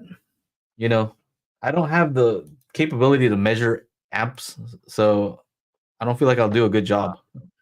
So I asked them for these. I think, watch, check this out. I'm always on the search for good height speakers. And these look like look at this. Hold on a second. So they're bigger versions of the ones that we're using. Ours are like 4-inch drivers. This is a 5 1/4, so a little bit bigger. Concentric, nice finish, right? So and it angled baffle, so it's almost like looks like a prime elevation speaker, but concentric. Right. Ooh, right? It's more expensive, right? Each? Oh, a pair. No, a pair. So not cheap, but the Stealth Black, which is probably the one that I would use, are $549. Oh, does it the finish changes the price? Yeah, look at this one. $649. Oh, that's pretty cool, right? Yeah. And so I scroll down here. Look, what's this? Oh, it's Elon. This guy right here. Elon, awesome. Hey, Elon, good job on your new AVR videos, buddy. Yeah. Do you go 914 or 716? So I asked him for this one. You asked him for those? I asked him for these, and the thing that's kind of confusing to me is they say that they can be used as up-firing speakers and as like actual height speakers. But in order to use them this way, don't they need like that weird EQ? Yeah, so like even the Klipsch ones have like a little switch on them. Oh, do they have a switch? Let us know, Elon. Don't know if these ones have a switch. Concentric, Joe, just like Joe. Yeah. So yeah, I'm interested in these. Yeah, I might review these, and then they also have some other ones that are like these little on-wall speakers that I asked about. Let's see. I think he might have reviewed those also. Speaker by type. I think they might have been these, and they were like these. Look at these LCRs, but they're meant to be on wall. Look at, they're kind of slim. Yeah. And then they have a two-way version right here. Oh no, this is a tripole. Look at the little side firing ones. Tripolar, yeah. Yeah. Try to measure that shit, Joe. Good luck. I have the Arendal ones. Oh yeah, that's right. Yeah. So look. So those are kind of interesting to me. I told them I'd review those, and they said they would be willing to send them out. So speaking of Elon, yes, Elon has videos on those already. So who knew Elon was a movie star? I didn't know Elon was a movie star. Yeah. Elon, we were hanging out all CES. You didn't tell me you're a movie star? The fuck, man? So anyway, what were you gonna say though? You were saying something before you even popped music. in and everything up. I love music and I love an album, and I have not heard an album this good in a long time. And it's an album, Joe. It has a fucking concept. It is amazing. That's right. Eminem, The Death of Slim Shady. Fantastic. Yeah. Whatever you think about Eminem, listen. He put out on his Twitter, this is a conceptual album and has been meant to be like played in order, all the songs. So don't go. Now, here's the interesting part. Because it's essentially like he comes out the gate, fuck blind people, deaf people suck too. Like it's it's pretty awesome. And Reverend Slim, if you're here, he talks about little people a lot, and then like you love that part. Anyway, it's him fighting with himself and eventually killing, Slim Shady, right? That's the death of Slim Shady. But if you listen to the album from the last song to the first one, it now goes the other way. Right? What? So in the regular, he's Eminem, he's Marshall Mathers is killing Slim Shady. But if you listen to the songs in the reverse order from the last song to the first song, now you get the perspective of Slim Shady is killing Marshall Mathers. It's really awesome and like super intricate, and wow. And there's a lot of, dude, he calls out a lot of people. There's and some of his rhyme schemes are just, dude, it's just like, dude, this guy just doesn't stop. And it's still good. He's like saying something about like spelling rapper. It says I'm a RAPER. Oh wait, did I spell rapper without a P? Did he? Right? Right? But if you take the word rapper and take out one P, what does that say? Yeah, no, I get it. I get it. And then, dude, that's just scraping the surface. It is a fantastic it is a fantastic album that actually has a concept, and with all of these, like the TikTokification of music has turned most of the music to shit. What does that mean? That means people will just put out 15 seconds of a hook, and if people like it and it gets 1 million views, they'll finish the song. Right? That's how it's done these days. There's like a marketing department. And I don't know if he did this on purpose, where it was, oh, you listened to it in one direction and then the other direction, whatever. It's still cool. Now, there is a song with Skylar Grey toward the bottom, right? One of the last few songs. And it's weird because he references Skylar Grey in one of the earlier songs, but now listening to the album in the reverse order, now it makes sense because he talks about her first in this later song, and then in the earlier song, he's talking about her again. So it's, I don't know if he's going to sell a lot of albums, but if this rumor is going around, people are going to be listening to it over and over again on Spotify, because that's what I'm listening to it on. Yeah, that's cool. I'll check it out. Yeah. The kids have the kids listening. I'll probably be listening on headphones or something like that. Yeah, no, because even if you earmuff them, they're going to be like, what? No. Yeah, okay. And the song "Temporary," man, I like tear up, bro. Like that, like it's okay. Yeah. Speak, because you mentioned P. Diddy real quick. Did you used to like P. Diddy? Because I'll tell you right now, I never did. Nah, hell. Look, I feel sad because I don't. Anytime like a bad boy thing comes up like on my playlist, I usually like just kind of skip it, and I feel bad because like I like, listen to 112 and all the people he was involved with, right? All the other artists that like he had. I still want to listen to Biggie. We won't stop. I thought I told you that we won't stop. I could probably pass on Mace. But some of the other artists that he dealt with I like their music, Yeah. But it was under Bad Boy. And well, remember what Suge Knight said at the end? take that. Yeah. What Suge Knight said at the award show. You want to be with the record label where the guy's not all up in the record, all in the videos. You remember that? Yeah, I always maybe my my senses were good. You know, my gut told me I don't like this guy. You know, I don't even know why he's talking about you know, being in the bathtub in Biggie's video. Tell your friends to get with my friends, and we could be friends. Yet, why is this part here? I don't like this part. It was all like, take that. Get out of here. All right, everybody. Thank you guys for hanging out. We appreciate it. Make sure to go to crew.dailyhifi.com and become a member. We're about to jump into the after show where they're gonna. I'm gonna show them. Everybody's gonna watch me cleaning my studio. That's what I'm gonna be doing. You want to help out the channel?